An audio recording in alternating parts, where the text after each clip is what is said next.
Jillian Ward inamin ang buong katotohanan tungkol sa kanila ni Chavit Singson. Jillian at ina nito nakita sa CCTV.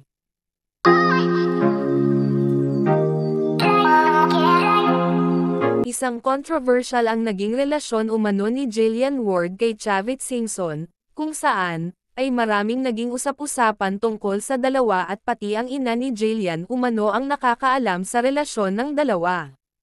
Ang mabigat pa na isyo ay may tinatagong anak daw itong si Jillian Ward kay Chavit Singson. October 21 nang ma-interview itong si Jillian Ward sa Fast Talk with Boy Abunda, kung saan, ay sinagot at inamin ang lahat ng isyo tungkol sa kanila ni Chavit Singson. Makikita sa mga mata ni Jillian na ito ay apektado at malungkot ang mga mata nito habang sinasagot isa-isa ang mga tanong ni Boy Abunda.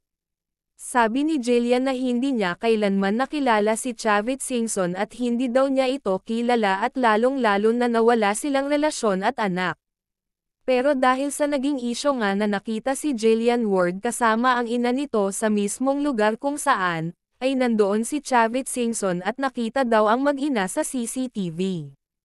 Naungkat din ang mga napunder ni Jillian tulad ng sports car at bahay nito at iba pang ari-arian, kung saan ay millions ang presyo nito, at sa naturang price nga ay impossible daw umano na nakakabili na siya nito ng ganon-ganon na lang lalong-lalo na may pamilya siyang binubuhay. Pati ang magarbong debut nito ay inungkat din kung sinong sponsor ni Jillian sa naturang magarbong birthday party. Sagot ni Jillian na lahat ng nabanggit na tanong ni Tito Boy ay sariling pera daw umano niya ang binili, at isa na nga ang sports car na naging mainit sa mata ng publiko kung saan, ay sinabi nito na second hand lamang daw ang naturang sasakyan at nabili lang niya ng 1 milyon mahigit. Hinamon din ni Jillian Ward ang CCTV na tinutukoy umano na talagang nakita sila mag-ina sa lugar ni Chavit Singson. Sa naturang isyo nga ni Jillian ay nag-post naman ang number 1 na marites na si Sian Gaza, kung saan ay mukhang tinutukoy nito si Jillian Ward at ang ina nito. Sabi sa kanyang post, binubugaw yan ng sarili niyang ina kaya hindi malabo na totoo yang chismis na yan. Nakakaawa sa totoo lang kasi imbis na nanay mo yung pumoprotekta sa'yo siya pa mismo ang naglalako sa'yo sa maraming politiko.